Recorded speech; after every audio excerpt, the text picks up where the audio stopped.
بسم اللہ الرحمن الرحیم۔ السلام علیکم سامعین۔ حضرت موسیٰ علیہ السلام کی پیدائش کے بارے میں آتا ہے کہ جب فرعون نے ایک خواب دیکھا کہ ایک آگ جو بیت المقدس کی طرف سے آئی، جس نے مصریوں کے اور قبطیوں اور فرعون کی قوم کو جلا کر راکھ کر دیا، لیکن بنی اسرائیل کو کچھ بھی نہ ہوا، جس پر فرعون بہت پریشان ہوا اور اس خواب کی تعبیر کروانے کے لیے نجومیوں کو بلا کر خواب کی تعبیر پوچھی، جس پر نجومیوں نے کہا کہ مصر میں ایک بچہ پیدا ہوگا جو مصر والوں کو تباہ و برباد کر دے گا، جس پر فرعون نے حکم جاری کر دیا کہ جو بچہ پیدا ہو اس کو اسی وقت قتل کر دیا جائے، جس پر فوراً کام شروع کر دیا گیا، لیکن کافی دیر تک یہ ترکیب چل نہ سکی، کیونکہ اس وقت فرعون کے وزیروں مشیروں نے فرعون سے کہا کہ اگر اس طرح بچوں کو قتل کر دیا جاتا رہے گا تو نسلیں ختم ہو جائیں گی، جس پر فرعون نے حکم دیا کہ پھر 1 سال بچوں کو قتل کر دیا جائے اور 1 سال چھوڑ دیا جائے۔ اللہ تعالیٰ کا کرنا ایسا ہوا کہ حضرت موسیٰ علیہ السلام کی پیدائش بھی اسی سال ہوتی ہے کہ جس سال بچوں کو قتل کر دیا جاتا ہے۔ حضرت موسیٰ علیہ السلام کی پیدائش ہوئی تو آپ کی والدہ ماجدہ نے آپ کو صندوق میں بند کر کے دریائے نیل میں چھوڑ دیا۔ ایک دفعہ فرعون اور اس کی بیوی حضرت بی بی آسیہ ایک ساتھ سیر و تفریح کے لیے نکلے۔ جب دریائے نیل پر پہنچے تو اس وقت فرعون کی بی بی آسیہ کی نظر ایک بند صندوق پر پڑی جو دریائے نیل پر تیرتا ہوا جا رہا تھا۔ یاد رہے کہ فرعون کا اصل نام ولید بن معصب بن ریان تھا، جو ایک بڑا ظالم سرکش بادشاہ گزرا، اور اس وقت مصر کے بادشاہوں کو فرعون کہا جاتا تھا۔ بی بی آسیہ نے فرعون کو مخاطب کرتے ہوئے کہا کہ اس صندوق کے اندر کیا ہے؟ یہ سن کر فرعون نے اپنے وزیروں کو فوراً صندوق کے نکالنے کا حکم دیا، جس پر فرعون کے وزیر نے حکم کی تکمیل کرتے ہوئے اس صندوق کو باہر نکالا۔ جب اس صندوق کو کھولا گیا تو اس میں ایک حسین و جمیل بچہ نظر آیا۔ یہ دیکھ کر فرعون کو فوراً اپنا خواب یاد آیا جو اس نے اپنی سلطنت میں دیکھا کہ کوئی بچہ پیدا ہوگا جو بڑا ہو کر میری بادشاہی ختم کر دے گا، جس پر فرعون نے فوراً قتل کرنے کا کہا، جس پر بی بی آسیہ نے منع فرما کر کہنے لگی کہ ہمارے ہاں کوئی بچہ نہیں ہے، بس اس کی ہم پرورش کریں گے، اور فرعون سے کہنے لگی کہ اگر آپ کو پھر بھی شک ہے تو اس کو آزمائیں کہ ایک طرف اس بچے کی بائیں طرف سے پانی رکھ دیں اور دائیں طرف سے جلتے ہوئے آگ کے گولے رکھ دیں۔ اگر یہ بچہ بڑا ہو کر آپ کی سلطنت کو نقصان پہنچائے گا تو ضرور یہ ہوشیار ہوگا، جس پر ضرور یہ اپنے ہاتھ کو پانی کی طرف موڑ دے گا، اگر نہیں تو یہ اپنے ہاتھ کو آگ کی طرف کر دے گا۔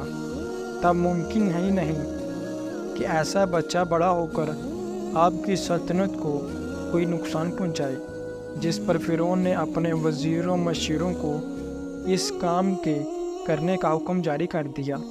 تب حضرت موسیٰ علیہ السلام نے اپنے ہاتھ کو جب پانی کی طرف بڑھانے لگے تو فوراً اللہ تعالیٰ نے حضرت جبرائیل علیہ السلام حکم فرمایا کہ فوراً جا کر حضرت موسیٰ علیہ السلام کے ہاتھ کو آگ کی طرف کر دو، تاکہ فرعون کو معلوم نہ ہو سکے کہ واقعے میں وہی بچہ ہے جو میری سلطنت کو ختم کر دے گا۔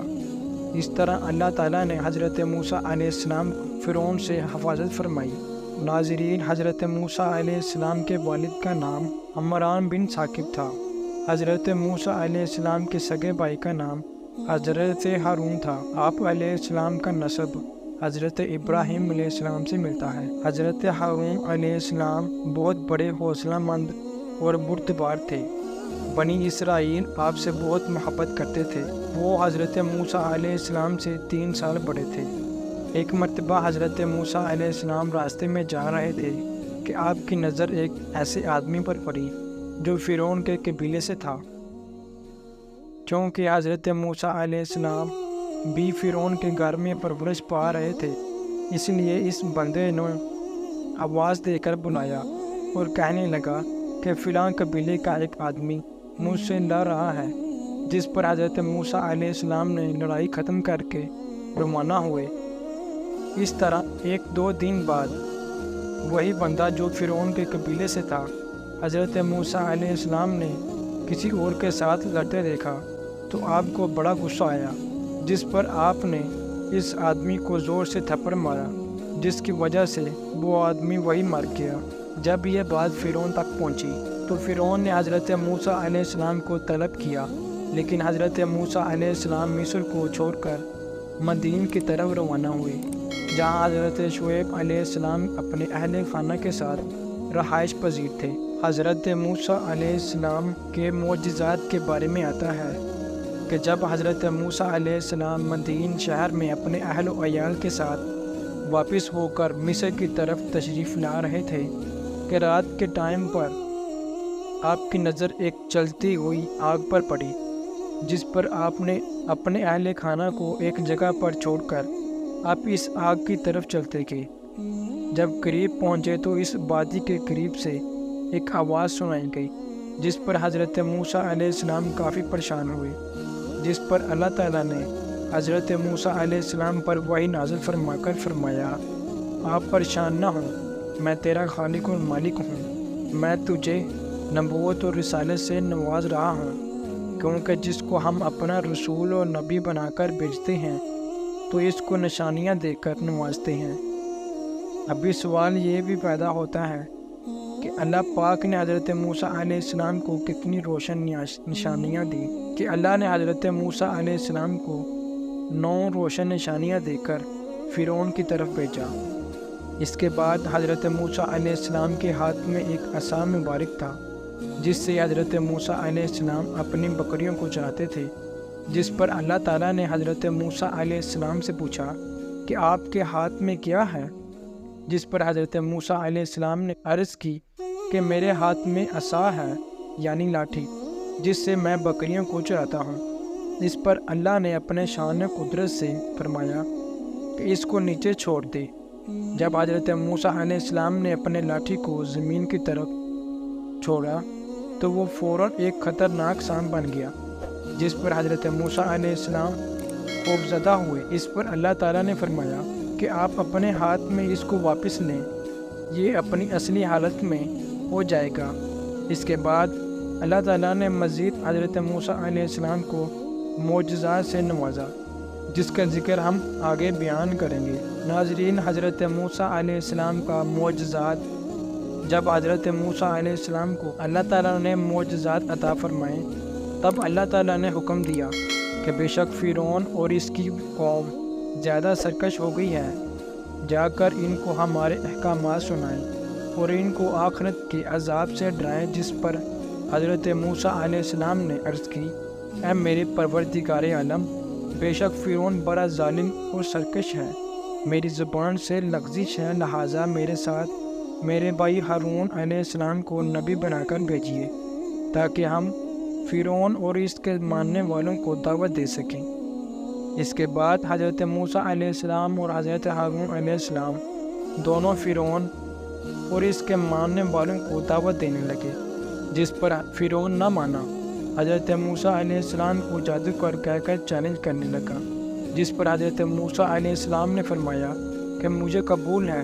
تب ایک دن مقرر ہوا، اس دن فرعون اور اس کے پیروکار کے میلے کا دن تھا، جس پر فرعون نے بہت سے ممالک سے بڑے بڑے جادوگر بلوائے اور لوگوں کو جمع کروانے کے لیے اعلانات کروانے گئے، جس پر دور دراز سے لوگ جمع ہونا شروع ہو گئے، لہٰذا میدان سج گیا، جس پر جادوگروں کی تعداد بھی کافی تھی، اور فرعون اپنے تخت پر متکبر انداز میں بیٹھا تھا، جس پر جادوگروں کو کارروائی کرنے کا حکم جاری ہوا۔ تب جادوگروں نے حضرت موسیٰ علیہ السلام سے ادب سے کہا کہ آپ ابتدا کریں یا ہم؟ آپ نے فرمایا کہ آپ شروع کریں، جس پر جادوگروں نے اپنے چھوٹے کرشمے دکھانا شروع کر دیے۔ نتیجہ یہ نکلا کہ ہر طرف سے سانپ ہی سانپ نظر آنے لگے، جس سے لوگ ڈر گئے۔ اس کے بعد حضرت موسیٰ علیہ السلام نے اپنے اللہ تعالیٰ کی عطا کردہ موزے سے اپنی عصا مبارک کو زمین کی طرف پھینکا، جس پر ایک بڑا سانپ بن کر نظر آئے اور تمام سانپوں کو ایک ہی لقمہ کر کے نکل گیا، جس پر تمام جادوگروں نے آپ کا یہ معجزہ دیکھ کر کہنے لگے کہ ہم ایمان لے آئے اس رب پر جو موسیٰ اور ہارون کا رب ہے۔ ان سارے معجزات کے باوجود فرعون ایمان نہ لایا۔ فرعون کے غرق ہونے کا واقعہ کچھ یوں ہے کہ حضرت موسیٰ علیہ السلام اپنی قوم کو لے کر جب روانہ ہوئے تو اس وقت فرعون اپنے ساتھیوں کے ساتھ حضرت موسیٰ علیہ السلام اور ان کی قوم کا تعاقب کرنے لگے۔ جب حضرت موسیٰ علیہ السلام اور آپ کی قوم دریائے نیل کے قریب پہنچی تو حضرت موسیٰ علیہ السلام نے اپنی عصا مبارک یعنی لاٹھی کو دریائے نیل پر مارا، جس سے دریائے نیل میں راستہ بن گیا۔ آپ علیہ السلام نے اپنی پوری قوم کو دریائے نیل سے پار فرمایا۔ تب فرعون اپنے لشکر کے ساتھ آ پہنچا، لیکن اس وقت حضرت موسیٰ علیہ السلام اور آپ کی قوم دریائے نیل کراس کر چکی تھی۔ جب فرعون نے دریائے کے اندر راستہ دیکھا تو فرعون اپنے گھوڑے کو آگے بڑھانے لگا، لیکن گھوڑا آگے بڑھنے کا نام ہی نہیں لے رہا تھا۔ تب اللہ تعالیٰ نے جبرائیل امین کو حکم فرمایا کہ فوراً جنت سے ایک گھوڑی لے کر فرعون کے گھوڑے کے سامنے لے جا، تاکہ فرعون کا گھوڑا اس گھوڑی کو دیکھ کر آگے بڑھے۔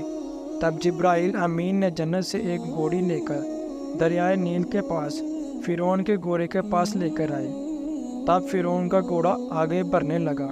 جب فرعون اور اس کا لشکر دریا کے درمیان پہنچا تو اللہ تعالیٰ نے دریا کو جاری ہونے کا حکم فرمایا۔ اس طرح فرعون اور اس کے لشکر کو اللہ تعالیٰ نے تباہ و برباد کر دیا اور فرعون کی لاش کو قیامت تک عبرتناک بنا دیا۔ وہ آج بھی مصر کے عجائب گھر میں موجود ہے۔ ویڈیو اچھی لگی تو ویڈیو کو لائک اور سبسکرائب ضرور کیجیے گا، تاکہ ہر آنے والی ویڈیو آپ تک پہنچتی رہے۔